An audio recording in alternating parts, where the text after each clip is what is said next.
ഇവിടെ ഇരിക്കുക. Hi guys, നമുക്കൊരു പെണ്ണ് കാണൽ ചടങ്ങിലേക്കൊന്ന് പോയാലോ? ഇതെൻ്റെ അനുജൻ ആപ്പി.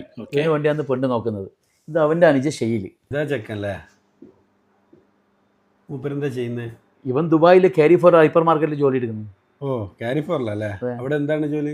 ഞാനവിടെ ട്രോളി പോയിട്ട് വർക്ക് ചെയ്തു. ഓ, ട്രോളി പോയല്ലേ? ഓക്കെ. അനിയ മൂപ്പരെന്താ ചെയ്യുന്നത്? അനിമൂപ്പറ കാര്യമൊന്നും പറയാത്തതല്ലേ. ചെറിയൊരു പ്രശ്നത്തിൽപ്പെട്ടിട്ട് ജയിലിലാണ്. ഇപ്പോൾ പരോളിൽ ഇറങ്ങിയതാണ്.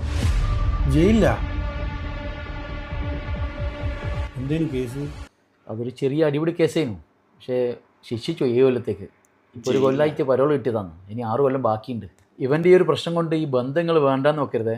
ഒരു മിനിറ്റ്.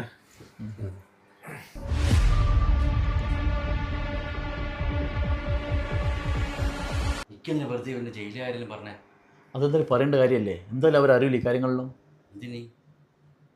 നിങ്ങൾക്ക് ചെറിയ റിക്വസ്റ്റ് ഉണ്ട്. അതായത് നമ്മളെ പെങ്ങളായിട്ടുള്ള കല്യാണം നിങ്ങളെ ജയിലിലുള്ള അനിയ മൂപ്പരായിട്ട് ആക്കിയല്ലോ. ഇവന് വെച്ചാൽ നിങ്ങൾ ഓക്കെ ആണെങ്കിൽ നമ്മൾ റെഡിയാണ്. ദുബൈയിലെ ജോലിയൊന്നും ഇപ്പോൾ വലിയ ഗ്യാരണ്ടി ഒന്നുമില്ല. ജയിലിലാകുമ്പോൾ ഇപ്പോൾ സേഫാണ്. മൂപ്പർക്ക് എന്തോ 6 കൊല്ലം ശിക്ഷ ബാക്കിയില്ലേ? ഇപ്പോൾ റൂമും ഫുഡും കഴിച്ചിട്ട് 650 രൂപ ഡെയിലി കിട്ടുന്നുണ്ട് പോലും. അതുമാത്രമല്ല, ആവശ്യത്തിന് പരോളുണ്ട്. പിന്നെന്താ, മൂപ്പരെന്നെ മതി നമുക്ക് പിയാ പ്ലേറ്റ്.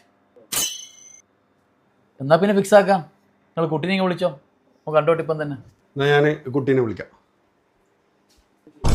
തൽക്കാലം ഇപ്പോൾ ഓൻ്റെ കാര്യങ്ങൾ നടക്കട്ടെ. അത് അതിൻ്റെ കാര്യം നമുക്ക് പിന്നെ നോക്കാം.